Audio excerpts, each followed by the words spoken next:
Hello friends, US राज academy में आपका स्वागत है। मैं राजीव कुमार आपको स्वागत करता हूं। चलिए, मैं आज आपके लिए फिर से बिहार स्पेशल वीडियो में आप लोग के लिए बिहार की मिट्टी का चैप्टर लाया हूं। ये बिहार की मिट्टी का चैप्टर है। इससे पहले भी मैंने आपको बिहार स्पेशल के लिए कई वीडियो डाला है।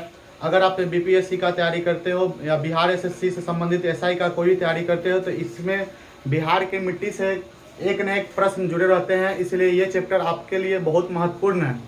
तो आज मैं आपको बिहार की मिट्टी के बारे में बताऊंगा। इससे पहले आप देख ले, बिहार एसएससी का एग्ज़ाम हो या बीपीएससी का एग्ज़ाम हो, उसमें बिहार की मिट्टी से संबंधित बहुत सारे प्रश्न पूछे गए हैं। तो आज मैं उसको भी डिस्कस करूंगा और इस वीडियो को अंत तक देखें। अगर आप अभी तक इस चैनल को सब्सक्राइब नहीं किए तो पहले चैनल को सब्सक्राइब कर ले, ताकि आपको कोई भी वीडियो आए तो आप तक पहले पहुंच सके। तो चलिए हम स्टार्ट करते हैं बिहार की मिट्टी। तो सबसे पहले देखते हैं कि मिट्टी जो है, मिट्टी क्या होता है, मिट्टी का निर्माण जो है पहले देखेंगे हम लोग। बिहार की मिट्टी का निर्माण, पहले देखेंगे मिट्टी का निर्माण। तो देखिए, मिट्टी का निर्माण जो है ये खनिज पदार्थ और कार्बनिक और अकार्बनिक पदार्थों और तथा असंख्य जीवाणुओं को मिलने से ये मिट्टी का निर्माण होता है। और ये मिट्टी जो है पृथ्वी के सबसे ऊपरी परतों में पाया जाता है। तो ये हो गया आपका मिट्टी का निर्माण। तो आगे देखते हैं हम कि बिहार की जो मिट्टी से संबंधित जो बिहार एसएससी बीपीसीएस में हो या बिहार का कोई भी एग्जाम हो, उसमें हम देखेंगे मृदा के प्रकार देखेंगे। उसके बाद उसका कौन सा क्षेत्र है सो देखेंगे। उसके बाद ये जो फसल देखेंगे कौन सा है, सबसे ज़्यादा इम्पोर्टेंट होगा कि उसकी विशेषताएं को देखेंगे, क्योंकि विशेषताएं से संबंधित ही प्रश्न आपको बिहार एसएससी बीपीएससी से संबंधित या बिहार का कोई भी एग्जाम हो उसमें इससे न कोई प्रश्न आते ही रहते हैं। तो इसलिए इस वीडियो को ध्यान से देखें, हो सके तो कई बार देखें। देखिए, ये वीडियो आपको ये एक हम मैप के थ्रू और चार्ट सेक्शन के थ्रू पढ़ाएंगे ताकि आपको याद हो जाए और दोबारा आप अगर ज़रूरत पड़े तो इसको दोबारा भी देखें। तो हम आपको पहले देखिए, ये जो खास बात है कि मैं आपको इसमें एक मैप थ्रू और चार्ट सेक्शन से पढ़ाने जा रहा हूँ ताकि आपको समझ में आ जाए। ये आप किताब से भी पढ़ सकते हैं, लेकिन मेरा तो उद्देश्य आपको समझाना है, समझा के और याद कराना है। तो चलिए हम स्टार्ट करते हैं बिहार की मिट्टी। तो देखिए, सबसे पहले देखेंगे, हम आपको इससे पहले चैप्टर में बताए थे कि जो बिहार की नदी का चैप्टर पढ़ाए थे, उसमें आप देखे होंगे कि हम पढ़ाए थे कि ये जो गंगा नदी है ये बीचे बीच आपको बिहार के दो भागों में बांट देती है। ये जो लाइन है आपको बिहार को दो भागों में बांट देती है। ये गंगा नदी है, इसमें उत्तरी बिहार और दक्षिणी बिहार है। तो आप जानते हैं कि उत्तरी बिहार में ये जो है हिमालयन नदी है। हिमालयन नदी से ही जितने भी नदी है बिहार में, उत्तर बिहार में प्रवेश करती है। तो यहाँ पर उत्तर बिहार में हिमालयन नदी से जो नदी का स्रोत है, इसी कारण ये उत्तर बिहार हमेशा बाढ़ ग्रसित क्षेत्र रहता है और यहाँ हमेशा पानी का जल जमाव देखा जाता है। और ये आप एक देखेंगे दक्षिण बिहार में जो है आपको ये जो दक्षिण बिहार में पठारी क्षेत्र से नदी आती है यहाँ, इसलिए इस क्षेत्र में हमेशा सूखाग्रस्त रहता है। तो चलिए हम देखते हैं कि बिहार की मिट्टी जो है, तो सबसे पहले देखेंगे कि बिहार की मिट्टी का हम वर्गीकरण कर लेते हैं कि बिहार की मिट्टी का वर्गीकरण करके ही हम पढ़ेंगे। तो चलिए पहले हम बिहार की मिट्टी का वर्गीकरण करते हैं। तो देखिए, बिहार की मिट्टी का अगर वर्गीकरण करें तो इसको 3 पार्ट में हम बांटेंगे। ठीक है, इसको हम 3 पार्ट में बांटेंगे। देखिए, 3 पार्ट में बांटेंगे। एक तो बांटेंगे उत्तर बिहार की मिट्टियाँ, पहले बांटेंगे। देखिए, उत्तर बिहार की मिट्टियाँ जो नॉर्थ बिहार की सॉइल हो गए, एक हो गए आपको दक्षिण बिहार की मिट्टियाँ, और एक जो है तीसरी होती है दक्षिण के संकीर्ण। जो दक्षिण के संकीर्ण आएंगे ये होंगे। तो देखिए, पहले बताते हैं कि जो नॉर्थ बिहार की जो मिट्टियाँ है, जो नॉर्थ बिहार की जो उत्तर बिहार की मिट्टी होती है, तो हम बिहार की मिट्टी का वर्गीकरण देख लिए। तो देखिए, उत्तर बिहार की जो मिट्टी का वर्गीकरण है ये 4 पार्ट में पढ़ेंगे हम लोग। पहला पढ़ेंगे पर्वत पादीय मृदा, उसके बाद पढ़ेंगे दलदली तराई क्षेत्र, पुरानी जलोढ़ जिसे बांगर कहते हैं और नवीन जलोढ़ जिसे खादर कहते हैं। ये जो आप देख रहे हैं ये उत्तर बिहार की मृदा है। और आगे देखेंगे हम दक्षिण बिहार की मृदा में जब आएंगे तो देखेंगे कगारी, ताल, करैल और बलथर। ये जो 4 मृदा देखेंगे ये दक्षिण बिहार की है, और ये आप कुछ 4 देखेंगे उत्तर बिहार की है। और एक वर्गीकरण है दक्षिण बिहार की संकीर्ण मिट्टियाँ, उसमें हम देखेंगे लाल पीली मिट्टी और एक ये लाल बलुई मिट्टी। तो चलिए हम स्टार्ट करते हैं उत्तर बिहार की मृदा से। तो देखिए उत्तर बिहार में सबसे ज्यादा बाढ़ अधिक होने के कारण यहाँ 90% भाग जलोढ़ मिट्टी पाई जाती है। 90% भाग जलोढ़ मिट्टी पाई जाती है। सबसे पहले तो हम देखेंगे कि जो बिहार का जो औसतन वर्षा है वो 125 सेंटीमीटर है। बिहार का जो औसतन वर्षा है वो 125 सेंटीमीटर है। और इसमें देखेंगे कि उत्तर बिहार में सबसे ज्यादा वर्षा होती है कि जैसे यहाँ पर जो औसतन है 130 से 140 औसतन वर्षा होती है। वही अगर दक्षिण बिहार की बात करें तो दक्षिण बिहार में 100 से 90 सेंटीमीटर, दक्षिण बिहार में 100 से 90 सेंटीमीटर बारिश होती है। तो देखिए उत्तर बिहार में सबसे अधिक वर्षा होती है, जबकि दक्षिण बिहार में सामान्य की अपेक्षा कम वर्षा होती है। तो देखिए यहाँ जो देख रहे हैं तो देखेंगे कि जो सबसे ज्यादा बाढ़ ग्रसित क्षेत्र जो होता है ये कोसी का क्षेत्र होता है। और ज्यादा अधिक बाढ़ होने के कारण यहाँ की जो मिट्टी होती है जलोढ़ पाई जाती है। तो चलिए बात करते हैं सबसे पहले उत्तर बिहार की मृदा में पर्वत पादीय मृदा। तो चलिए पर्वत पादीय मृदा जो है सबसे पहले देखेंगे कि ये क्षेत्र जो है आप देखेंगे उत्तर बिहार के ये सबसे पहले क्वेश्चन पूछा है कि पर्वत पादीय मृदा जो है बिहार के किस क्षेत्र में पाई जाती है। सबसे पहले बात करेंगे कि पर्वत पादीय मृदा जो है बिहार के किस क्षेत्र में पाई जाती है। तो देख लीजिए ये जो आप अभी जानते हैं कि ये ईस्ट हो गया, नॉर्थ ईस्ट में ये जो है आपको नॉर्थ ईस्ट में मिलेगा।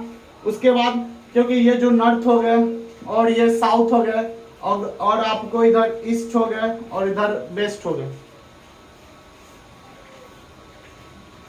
सॉरी इधर जो है ये जो है आपको वेस्ट हो गए और इधर ईस्ट हो गए।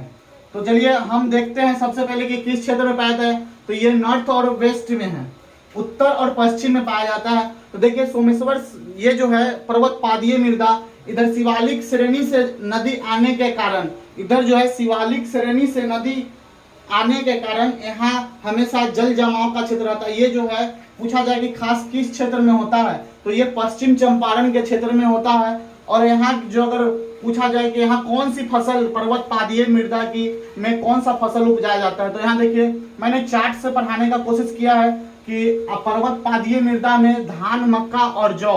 और यहाँ की जो मिट्टी है सबसे बड़ी लक्षण मतलब विशेषताएं है कि ये गहरा भूरा और पीला रंग की मृदाएं होती है। ये जो है गहरा भूरा और पीला रंग की मृदाएं होती है। और इसमें हम बात करें तो ये जो है बिहार की लगभग 90% भाग इधर जलोढ़ मिट्टी, उत्तर में जलोढ़ मिट्टी पाई जाती है। और यहाँ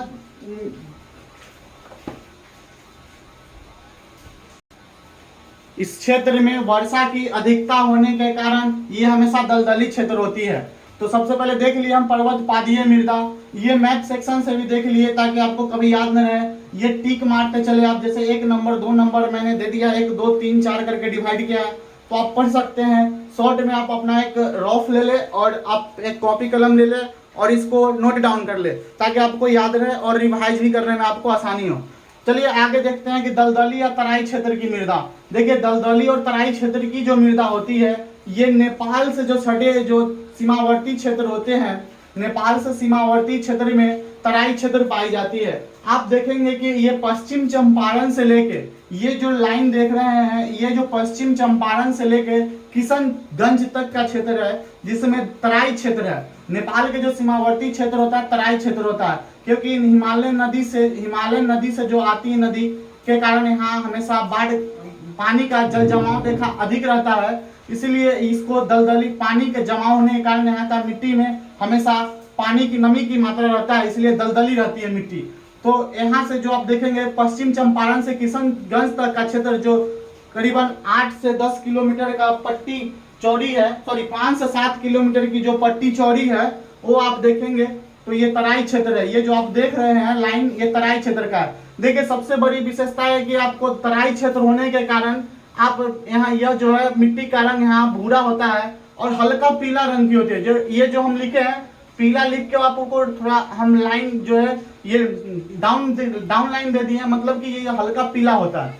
और सबसे बड़ी इसकी विशेषताएं होती है कि इसकी प्रकृति, अगर आपको पूछा जाए कि जो है तराई क्षेत्र की जो मिट्टी होती है, बिहार के तराई क्षेत्र की मिट्टी की प्रकृति कैसी होती है, तो देखिए ये प्रकृति जो होती है यहाँ की अम्लीय होती है।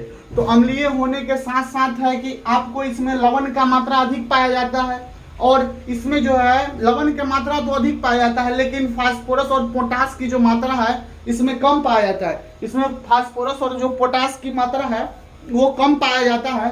तो देखिए इस क्षेत्र में आप जो है कि धान, पटसन, गेहूं, जौ और सरसों की खेती कर सकते हैं, क्योंकि ज्यादा जहां पानी का जल जमाव होता है आप वहीं पटसन की खेती कर सकते हैं, जूट की खेती कर सकते हैं।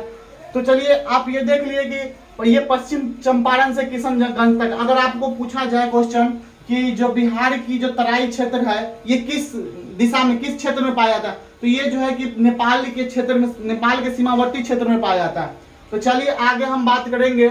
ये तीसरा नंबर उत्तर बिहार की जो वर्गीकरण किए थे उसमें तीसरा मिट्टी है पुरानी जलोढ़ मिट्टी या बांगर मिट्टी। तो हम आपको पहले भी बता दिए थे कि इधर उत्तर बिहार में जो नदी, जितने भी नदी है वो हिमालयन नदी से आते हैं।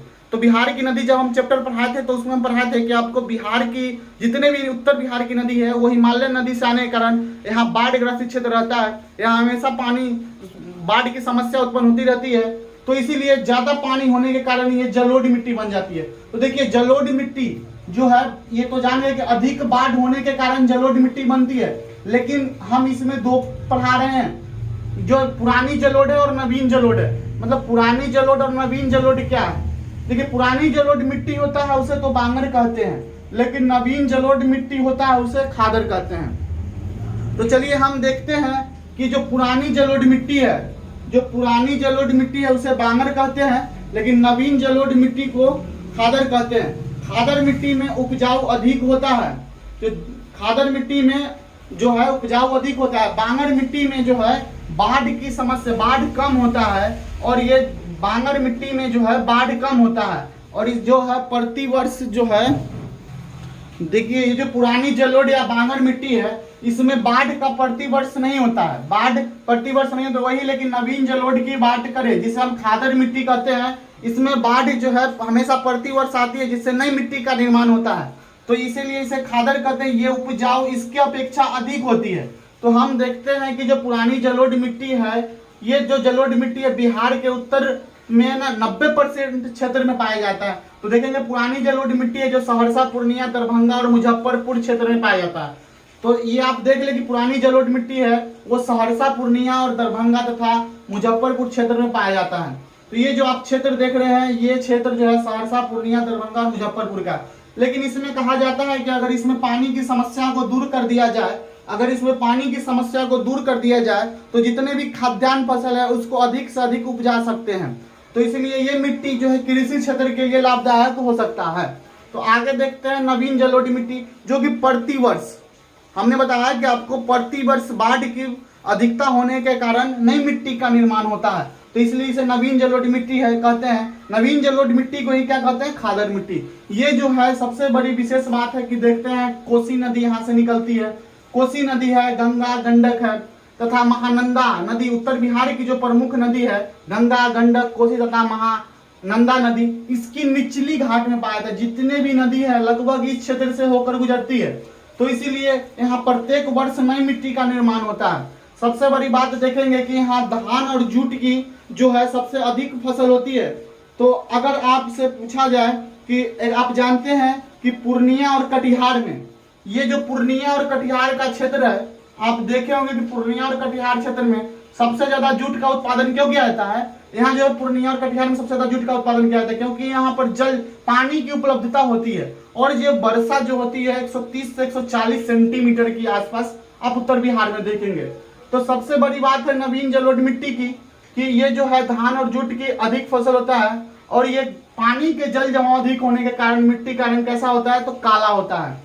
और देखिए ये जो है गहरा होता है, गहरा भूरा रंग की होती है। इसकी मिट्टी की अगर प्रकृति की बात करें, मिट्टी की अगर विशेषताएं की बात करें तो आप यहाँ देखेंगे लिखा हुआ है कि गहरा भूरा एवं काला होता है।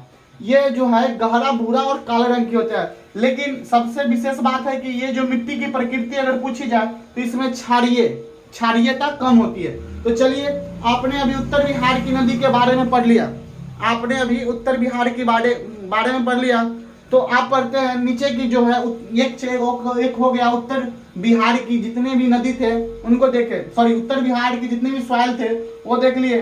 आप देखेंगे दक्षिण बिहार की सॉइल। और देखिए एक और नदी, एक और मिट्टी है जिसे बलसुंदरी मिट्टी कहते हैं। ये जो है बांगर के दक्षिणी क्षेत्र में पाया जाता है। तो अब आपसे पूछेंगे कि बांगर का क्षेत्र कौन सा क्षेत्र है, बांगर मिट्टी बिहार के किस क्षेत्र में पाई जाती है। तो आप जो है चार्ट से देखें या मैप से देखें, आसान होगा कि आप मैप से देख ले और मैप से देख के बता सकते हैं कि बांगर जो है बिहार के क्षेत्र में, बांगर मिट्टी बिहार के किस क्षेत्र में है। तो ये जो है आपको सहरसा, पूर्णिया, दरभंगा और मुजफ्फरपुर क्षेत्र में है। तो इसी के कह रहा है कि इसी के दक्षिण भाग, ये जो बिहार के इधर दक्षिण भाग है, तो इसी के दक्षिण भाग में एक मिट्टी बलसुंदरी मिट्टी पाई जाती है। यहाँ जो आप देखेंगे गंगा नदी के किनार सीमावर्ती क्षेत्र, उत्तर में सीमावर्ती क्षेत्र है, यहाँ पर बलसुंदरी मिट्टी पाई जाती है। देखिए इस बलसुंदरी मिट्टी की विशेषता है कि ये गहरा भूरा और सफेद रंग का होता है और ये इसकी प्रकृति क्षारीय होती है।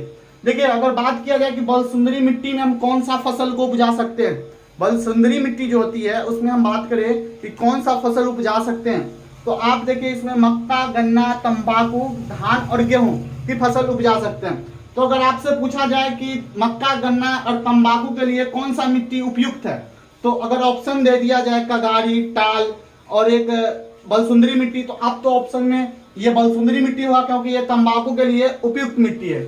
चलिए अब आगे बात करते हैं दक्षिण बिहार की मिट्टी। तो दक्षिण बिहार की मिट्टी के बारे में बात करेंगे तो आपको बता दिए हैं कि दक्षिण बिहार की मिट्टी में हम 4 मिट्टी देखेंगे, कगारी मिट्टी, टाल मिट्टी, करैल और केवाल और बलथर मिट्टी। तो देखिए कगारी मिट्टी जो होती है वो दक्षिण बिहार में जो है उत्तर बिहार की अपेक्षा यहाँ पर वर्षा जो है कम मात्रा में होता है, क्योंकि वर्षा का जो है बिहार में औसतन 125 सेंटीमीटर जो होता है, लेकिन दक्षिण बिहार में 100 से 90 सेंटीमीटर होता है। चलिए हम देखते हैं कि कगारी मिट्टी क्या है। तो कगारी मिट्टी हम देखेंगे तो कगारी मिट्टी की सबसे विशेषताएं है कि ये जो है भूरा और क्षारीय होता है, जबकि इसमें जौ, सरसों और मक्का तथा मिर्च की फसल उपजाया जा सकता है। आप देखेंगे कि जो दक्षिण बिहार में है सोन, फल्गु और सोन फल्गु जैसे कई नदियां इसमें दक्षिण बिहार के पठारी क्षेत्र से आते हैं, जिससे हमेशा यह सूखाग्रस्त रहता है। तो बलसुंदरी मिट्टी की विशेषताएं आपने देख लिया। बलसुंदरी मिट्टी की जो विशेषताएं बलसुंदरी मिट्टी की जो विशेषताएं है जो है कि यह गहरा भूरा और सफेद रंग का होता है और इसकी प्रकृति क्षारीय होता है।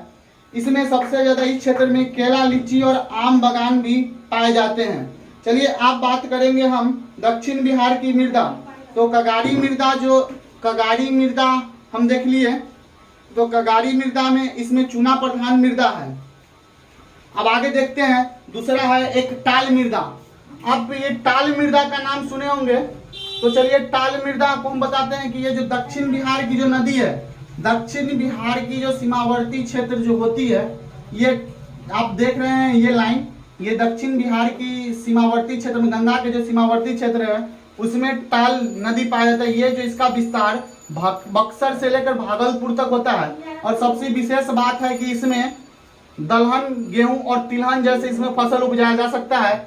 और इसमें मोटे कण और भारी दूसर, क्योंकि इसमें वर्षा की अधिकता होती है, इसमें जल जमाव, क्योंकि ये जो गंगा नदी के सीमावर्ती क्षेत्र होने के कारण इसमें जो पानी कुछ दिनों तक जल जमाव हो जाता है, फिर बाढ़ में जब इसमें सूख जाता है तो इसमें इसकी उर्वरा शक्ति बढ़ जाती है। तो इसमें आप दलहन, गेहूं और तिलहन जैसे आप फसल का उपजा सकते हैं। मतलब ताल मृदा खाने का मतलब है ताल, आप देखते होंगे जल जमाव जहाँ हो जाता है तो उसे हम ताल मृदा कहते हैं। जल जमाव जहाँ होता है उसे ताल मृदा कहते हैं। चलिए आगे देखते हैं करैल और केवाल।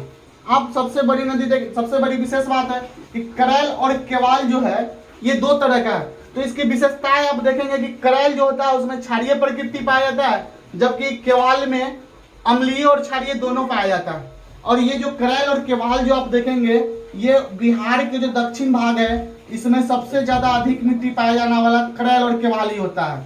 तो करैल और केवाल जो है टाल के दक्षिण में पाया जाता है। तो चलिए अभी आप देख लिए करैल और केवाल मृदा। तो करैल और केवाल मृदा में आप इसकी विशेषताएं देखें कि सबसे ज्यादा ये धान, गेहूं और अरहर का यहाँ उपजा सकते हैं। तो आगे चलते हैं कि बलथर मृदा, एक दक्षिण बिहार में जो है आपको बलथर मृदा पढ़ना है। तो बलथर मृदा की जो विशेषता देखिए, बलथर मृदा जो है आपको इस क्षेत्र में, जो ये मैप सेक्शन से देखे तो आपको ताल के दक्षिण में, सॉरी, आपको जो है गंगा के दक्षिण सीमा में छोटा नागपुर पठार की उत्तरी सीमा के महत्व दिया जाता है। ये जो आप देखेंगे छोटा नागपुर पठार है, इधर तो पठार की नदी निकल, इसके छोटा नागपुर पठार के पठारी क्षेत्र इधर है, इसके उत्तर में, और गंगा नदी के दक्षिणी सीमा में जो है छोटा नागपुर पठार, जो छोटा नागपुर पठार के उत्तर में और गंगा नदी के दक्षिण में ही आप बलथर मिट्टी पाया जाता है। और सबसे बड़ी विशेषता है कि इसमें आलू, अरहर और ज्वार बाजरा का आप फसल की उत्पादन कर सकते हैं। और इसकी विशेषताएं देखें तो ये पीलापन तथा अम्लीय होता है, ये पीलापन तथा अम्लीय होता है। चलिए, आपने उत्तर बिहार की मृदा और उसके साथ साथ दक्षिण बिहार की मृदाएं की बात कर ली है। आप जो है उत्तर बिहार में के मृदाएं में पर्वत पादीय मृदा, दलदली मृदा, पुरानी जलोढ़ मृदा जिसे बानर कहते हैं, नवीन जलोढ़ मृदा जिसे खादर कहते हैं, वो देखे हैं। और दक्षिण बिहार में उसी के साथ देखें तो आप कगारी मृदा, ताल मृदा, करेल केवाल और बलथर मृदा देख लिए। तो इसके अलावा दो और मिट्टी को देखते हैं जो कि आप देखे थे कि दक्षिण बिहार की संकीर्ण पठार की मृदा है। तो इसमें आप देखेंगे कि लाल पीली मिट्टी है, ये आप देख रहे हैं कि इस क्षेत्र में लाल पीली मिट्टी पाई जाती है और इसमें लाल बलुई मिट्टी पाई जाती है। तो चलिए हम बात करेंगे लाल बलुई मिट्टी के बारे में। तो ये जो है रोहतास और कैमूर जिले के पठारी क्षेत्र में, ये जो क्षेत्र देखते हैं आप, ये रोहतास और कैमूर का क्षेत्र है।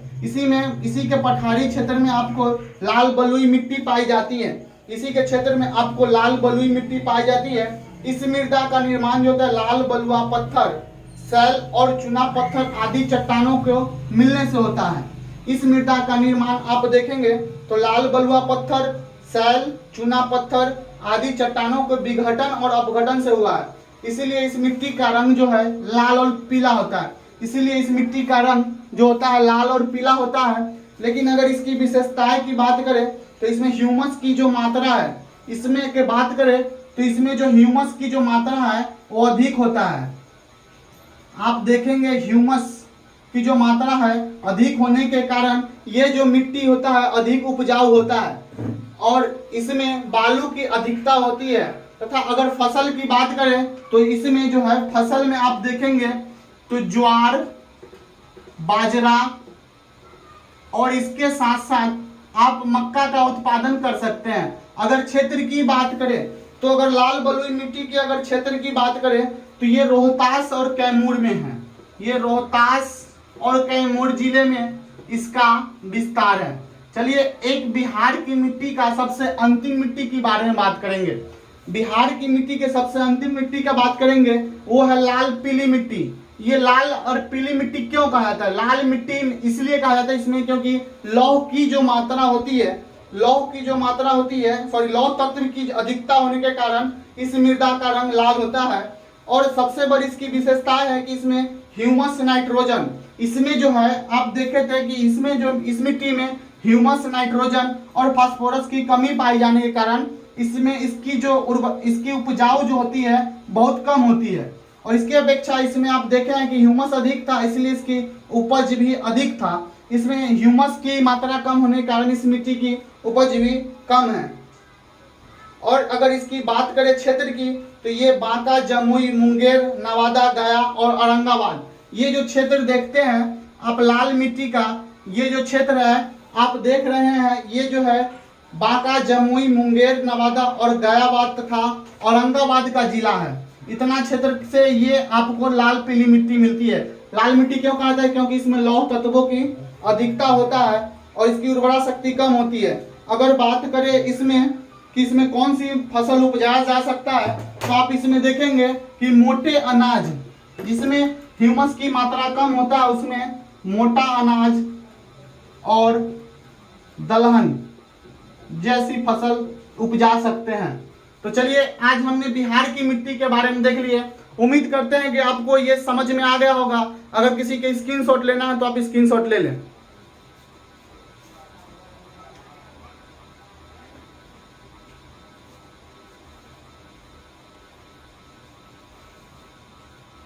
चलिए तो फिर हम आपको अगले वीडियो में इसी सेक्शन से बिहार स्पेशल वीडियो लाएंगे। और आप इस वीडियो पर जो भी कमेंट करना हो और जो भी लाइक और शेयर करना ना भूले, और चैनल सब्सक्राइब कर ले ताकि कोई भी बिहार से संबंधित वीडियो बनाए तो आपके नोटिफिकेशन के जरिए सबसे पहले पहुंच सके। चलिए बहुत बहुत धन्यवाद।